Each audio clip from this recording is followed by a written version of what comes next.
चांदणी चौक परिसरात दारूच्या नशेत असलेल्या कार चालकाने रस्त्याच्या कडेला थांबलेल्या स्विगी डिलिव्हरी बॉयला जोरदार धडक दिल्याची गंभीर घटना घडली आहे।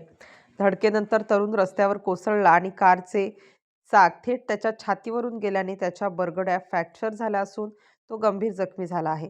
या प्रकरणी बावधन पोलिसांनी संबंधित कार चालकावर ड्रंक अँड ड्राईव्हचा गुन्हा दाखल केला आहे।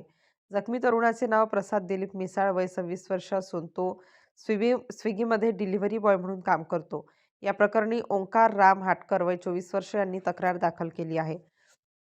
पोलिसांनी तेजस बाबूलाल चौधरी राहणार पेलबस 1 बावधन याच्या विरुद्ध गुन्हा नोंदवला आहे। ही घटना 16 डिसेंबर रोजी पहाटे सुमारे 3:30 वाजता चांदणी चौकातील इराणी कॅफेजवळ घडली। स्विगीची ऑर्डर मिळाल्यानंतर प्रसाद मिसाळ यांनी आपली दुचाकी कडेला लावून थांबले असताना मागून भरधाव वेगाने आलेल्या कारने त्यांना धडक दिली। अपघातानंतर त्यांना प्रथम सह्याद्री रुग्णालयात दाखल करण्यात आले, त्यानंतर ससून रुग्णालयात हलवण्यात आले। प्रकृती गंभीर असल्याने पुढील उपचारांसाठी खासगी रुग्णालयात हलवण्यात आले आहे।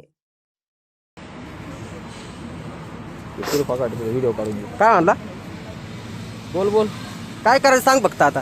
नाव विचार भाऊ, काय करायचं? काय करायचं आता? ऍक्सिडेंट केलाय, तो टोकला जाम झाला माणूस आमचा, काय करायचं?